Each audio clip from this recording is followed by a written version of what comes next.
everybody, it's Chattin with CHAP panel time. Yay! I'm your host, Ginger Wade, and I am back with Alicia, Ro, and Sara. And if you don't know us by now, you will never know us. Today we are going to talk about homeschooling preschoolers, or life with little ones, right? And what that looks like. So we're going to kind of cover teaching them, but we're also going to cover what to do with them while we're teaching the other ones. So it's kind of this whole big package of craziness. So, so what are some of your ideas? What did you do? Do you remember? Sara and I are kind of like, our youngest are 10, so we're a little beyond that, and we do remember some things that we did, but yeah, what's the goal? Let's start there. I think we all homeschooled. Starting in Yes. right? Yeah, we started. We all started from from the beginning. Homeschooled all of ours from the beginning. So, Ro, you had a little bit of a different path, though, right? Yeah. So my boys were in public school. Well, the oldest one was in public school until grade 1, and then we put him in private school for grade 2, and then we pulled him out. The baby just did daycare. Yeah. And then number 2 was like, Mom, I want homeschool too. He sure right? did. And I was like, please go ahead and walk across the stage in your nice gown, and I'll I'll pull you out. And then 6 years later, we had another baby. So I have a 2.5-year-old, so we're in the thick of things. So the question is, as you're doing worksheets with the other ones, and the baby's tearing up the worksheet, what do you do? Get rid of the worksheets and go outside. So we actually started investigating homeschooling because I didn't want to send them to preschool. I had actually run a professional preschool. I was in the early childhood industry, and I just like, I don't want my kids. I didn't want to have to pay for it either. I wanted to use those funds to do fun things with them. I didn't need somebody else to do that. So that was kind of how we started dabbling in homeschooling, is we were just going to homeschool for preschool. I was going to take what I would have paid tuition to somebody else, and we bought a family pass to the Children's Museum and a pass to the History Museum, and I had a good friend that we had what we called fun days. So we would get our calendars at the beginning of every month and say, okay, what day can you do fun days this month? And we would just jump in our cars and drag our kids to the museum, and our kids still remember doing that stuff. You think when you're doing stuff, I can tell you any worksheets I did with them, they don't remember those. But the hours. They might remember the cheers.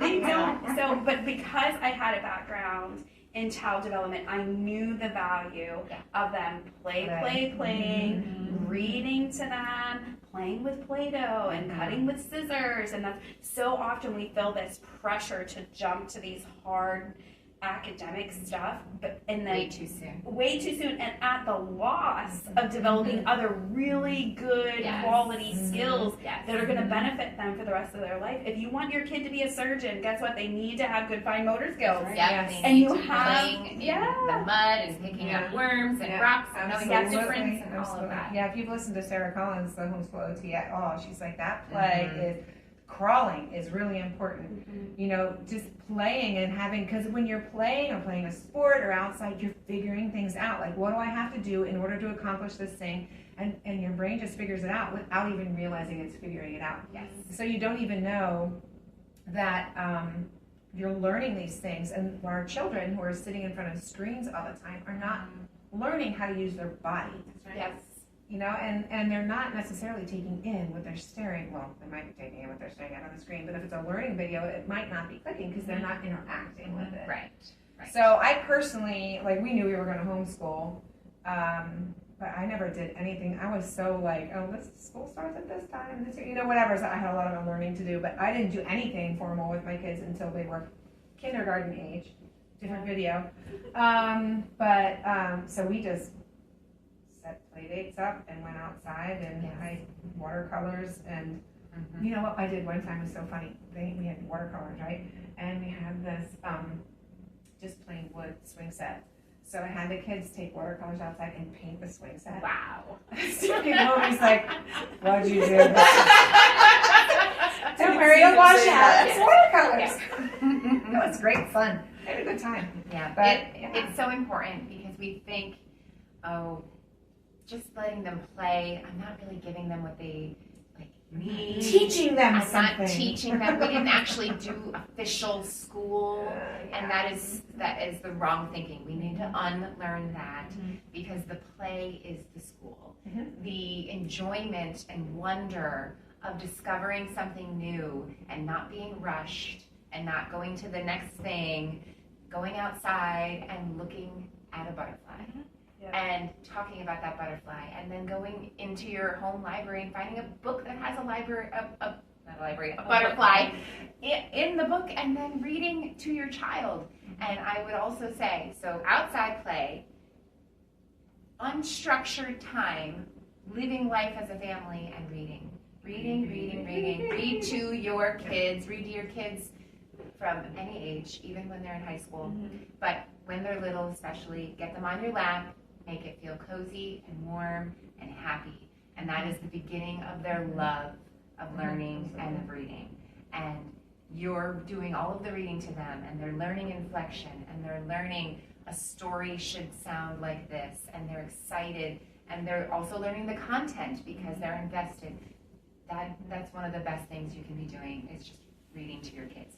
We can all do that. We don't need to buy a curriculum for that. Right. And there are even those challenges like 1,000 books before X, right? So you can get like a little sheet and check it off. For the type A moms who are like, listen, I hear what you're saying. But I need a list. I need something. What you can do is like what she's saying, it's play school. So you can actively teach your children by playing. Yeah. What color is this? This is the color all blue. the time. What color? Does it say blue?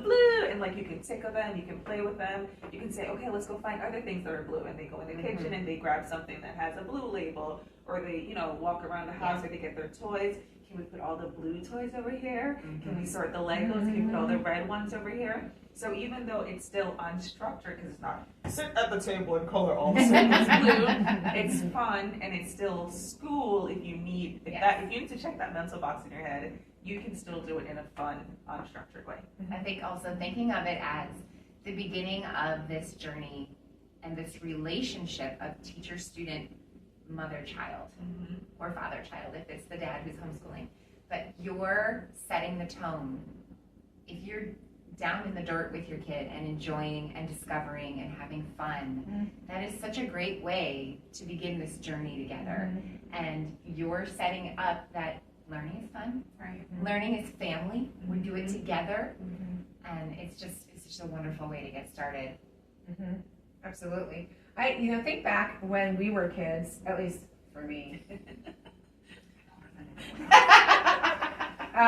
One of the things that we had was these wooden picture things with holes around the outside edge and a shoestring, and you would lace it like a sewing project. But that's the fine motor skills, like you're talking about, surgeon. Stringing beads on a string is another thing. You're picking it up, you're having to aim it, and they could do patterns. Like, that's all math, believe it or not, if you're doing all those types of things. I had a kit once that we made at convention one year. Maybe I'll have to bring that back. They were big, fat pincher tweezers, which you can do with your fingers too, and pom-pom balls. All different colors, all different sizes. Pick them up, put them in the Easter egg that matches. Pick them up, put them. So you're doing color, size. You're learning this, sorting, all those, and those are all games. That's all craft supplies. It's all the things, or playing with popsicle sticks or whatever. Just and make a mess. I mean, that's the big thing with little ones. I mean, just let the mess be. And I took my mess outside as much as I could. Like, if we were gonna paint, it was gonna be outside on the porch. Or lots of glue, lay newspaper down or whatever. So just be prepared for that, and be mentally prepared for allowing them to be messy and loud, and it just taking up your time, taking up your day. We have to be okay with that, and that because it does take time. Yeah, I think that sometimes people think they're doing it wrong because they're spending time with their kids. They want the curriculum that's like, oh, we're going to sit down, we're going to do 30 minutes, and I'm going to move on with my day because I've got things to do. You do have to kind of sit in that everything's not going to get done. If you're going to be building your kids and discipling them and building a relationship with them, that takes time. And you can drag them along while you're doing laundry and doing dishes Yes, and you have should. them help, and you absolutely should do that. But this is also going to take your time and energy, Absolutely. and your life is going to look different than some of your friends. Yeah. And that's the stage of life where you kind of start seeing a little bit of a difference. Yeah. That other people are dropping their kids off at things, and you're with your kids all Right. the time. Right. So, how did you get your breaks in when your kids were little? In those So preschool years. we established Tuesday night mom night, Mm-hmm. and every Tuesday night without fail I was running out the door at 6 o'clock. Yeah. And I did not come home until 9:30, 10 o'clock till I knew they were all in bed. Yeah. And Steve didn't love it. Like, he did not love putting everyone to bed. It wasn't his favorite. Nothing grew on him after that, but like a fungus. Steve's amazing. And I just used that however I wanted to. I went, myself. I went with friends. I made it my office for some things I needed to get done, whatever. But that night was my night for years. And then after a while, all of a sudden, I just wasn't doing it. And when it turned more into date night, we made sure we had date night too every other week, because that was, we just needed it. Yeah. We absolutely need it. Do not neglect yourself or your marriage in all of this. Do not. And another thing that popped in my head when you were talking, don't let people tell you you're spoiling your kid Oh, yeah, no. by carrying them around or having them with you or spending lots of time with them. I heard all that kind of stuff because I'm out of, German worker stock breed that work, sit the kid down and go work, chase the cows, whatever, weed the garden. You don't have time to sit with your kid or whatever, and we didn't have the culture to sling the baby on and take them with you like the other cultures do. And it just, my heart just, You never get that that time killed back. my heart early You'll on. And I was never like, get you know that what, time I'm back. just not listening. And then my Yeah. third would not let me Mm-hmm. give her to anyone else. So it And was, now she's a fully functioning teenager. She It is. works. She's graduated high school and she talks to people. Yeah. She even came in later than everyone else last night and woke everybody up when she did her Velcro on her shoes. So, anyway, Yeah. sorry. I think one of the messages that we're trying to get across is this young age time is limited. You only get it for so long. Yeah. So enjoy it. Don't overstructure it. Give yourself grace to just be in it with your kids, because you're not going to get this time back. Right. As we know, they grow up and they start to leave, And and they then get taller than you. they get taller than you, or I'm shrinking or something. Both. But then they're launched from your homeschool, and you will not regret the time that the dishes sat in the sink and you sat with your kid. You will not regret that. Absolutely. Not And for you know one what? minute. Your career can wait. It's not Yes. that you can't have a career, but put the kids first. Yes. Yeah. Because when you're Seasons. older, you can't have the kids. So have the kids when you can. Yes. Yeah. And do the career later. There is seasons, there's appropriate times for everything. Yeah, and that's I still worked part-time when my kids were super little. It was actually, I think, easier at that point because Now they it's could, still a thing. Yeah. And my other good resource when they were little too was the library. Story time. We would actually go to a library that was in a neighboring town because they had a really good story time. Yeah. And there was a local church that did like a story time once a month music program for the kids. So there's a lot of stuff, community available Yeah. in those preschool years. It does kind of end though once the kids hit kindergarten. So live that up while you can. Yes. And a lot of those, if you Birthdays. are, if you have older kids, a lot of times they're still welcoming that if you've got older ones that they're welcome to tag along. So if you want that, sometimes not, so you do have to check. But that's where like making friends with your librarian is super helpful because if she knows your kids and gets to know them, like they're like, they can hang out in the corner and play some Legos on the babies or singing the songs. So if you want that preschool experience for your kid where they're singing the songs and doing the calendar and doing the weather, there's other resources out there to have that little bit of experience. I was always really fortunate too in our area there were really quality Bible studies that I could go to, and they had a children's program that the kids could attend, and that was very preschool-esque. Which is moms. another way to get your mom time in Yeah. and to get through those hard years. But like if you're at a smaller church, like community Bible study or Bible study fellowship, and a lot of times that was a good resource to meet other moms that were homeschooling because some of them even have a child age program that the kids could attend, so you start to get connected with that. And then my other tip when my kids were really little and I needed like not everybody to be sitting on me is I had laundry baskets and they were their boats. Yes. So everybody had to go sit in their boat and I would read them a story Perfect. so that like just everybody wasn't touching me for 5 minutes. Yeah, I just needed that sometimes. Just every once in a while. So like get That's creative. genius. Like if you've got older ones that you're trying to do a little something with, like keep them all busy, keep them all involved. Hands down, the fact that my kids all have a relationship with each other is because we homeschooled them in preschool. Absolutely. We never sent anyone away. Nobody was ever a burden. Nobody was ever taking time away from somebody else. Nobody was ever getting in the way. They definitely got in the way, right? Like they were definitely making a mess. They were learning how to interact with all ages. Yes. Socialization. Yes. Yeah, it's a good thing. But that's, I was going to say, I'm glad you mentioned other ages because we're talking about the babies, but if you already have older babies, then what do you do? Yeah. I really think it depends on the personality because you may have one baby who you set up a station and all their toys are there and you have a good 10, 15, 20 minutes, right? Yeah, playpen. Or you may have the baby, like you were saying, who wants to be on you constantly. So if that baby will sit and listen as you're doing the reading or the narration, then that baby, That's stays with you. But if they need their own little station or like you were saying, maybe something sensory like a big basket of rice that they're playing with or something that you don't need to waste, right? Like sand, right? Like put some sand and then they have their toys in there and then they're finding it.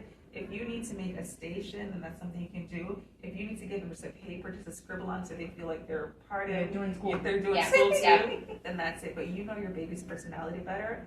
The other thing too is if you do have older ones, while you're working with one age, the other older one can work with the baby. And then you can kind of rotate that out. Yes. So I think that's also important from a responsibility standpoint. They're learning Absolutely. responsibility.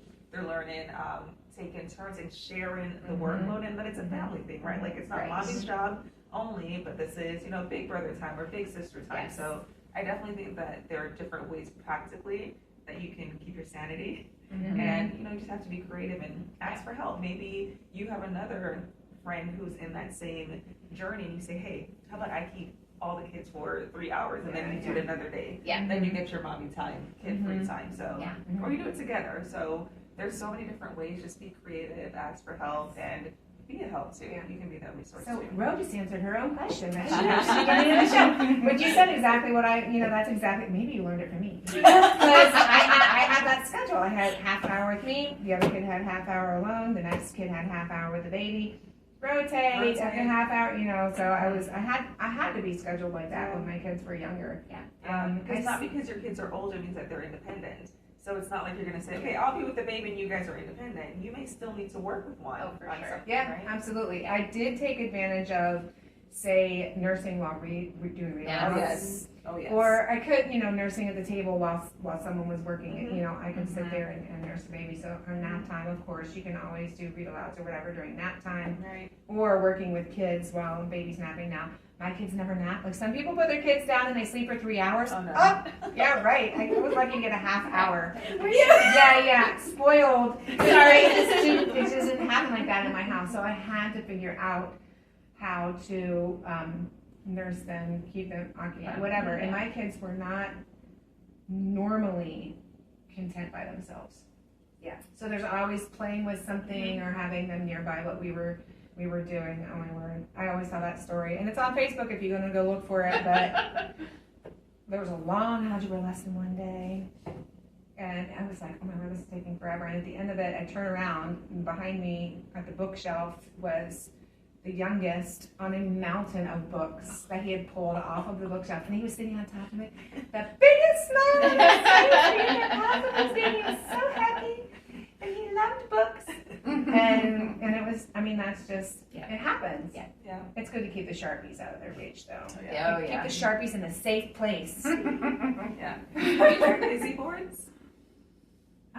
So we had a busy bus that we got from Ginny Urich, which was had like, it had a screwdriver and a wrench and stuff, and that's like little finite things like that. But So for the plane, we do, maybe some people just call it Montessori, but like, there's one thing I'm thinking of where it's literally this wooden box and it has a bunch of lights and switches and you turn it on and off and it just like keeps the baby. For some kids, you may get 2 minutes, but for some others, you may get 2 hours, right? And then for this trip here, I bought this Montessori board. So it's a little book and you flip and it has alphabets, you flip it has colors, something else has weather, and he just kind of like goes through on his own. And again, I can't guarantee you're going to get 2 hours or 20 minutes out of it. It really depends on the child. Yeah. But even just something that keeps them busy. Like the flat books. Yeah.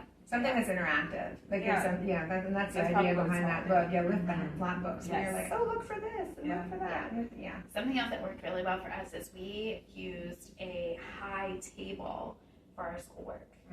So when we were doing like kindergarten, preschool type stuff where they were sitting and doing stuff for a little bit, it was a high pub style table so the baby couldn't get to the stuff. So they're busy playing in the living room, but it also gave because the older ones they wanted a break too. You know, they're getting into my stuff, I'm trying to do something, you know, they're all, you know, so they wanted to get them, you know, once they get to an age where they can do the markers, they can do that stuff, but if you still have a little one, separate. yes. So that worked out really well for us, just kind of having a higher space, go high, climb the mountain. Think outside the box. Yes. Or like we would do a ton of stuff outside because they could be making a mess.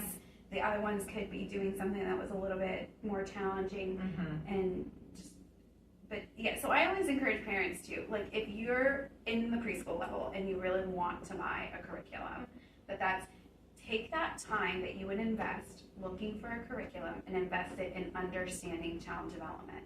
There are easy books for parents to read out there that's going to explain to you the process of how this works, how a brain develops and changes, and you can understand it. It's not that high level, you know, you don't have to have a doctorate to understand some of this stuff. So take that time and invest it in yourself. Your learning is going to pay off in the long run. Yeah. So whether it's, you know, reading a book, listening to a book, find a good podcast, we always are suggesting things like that.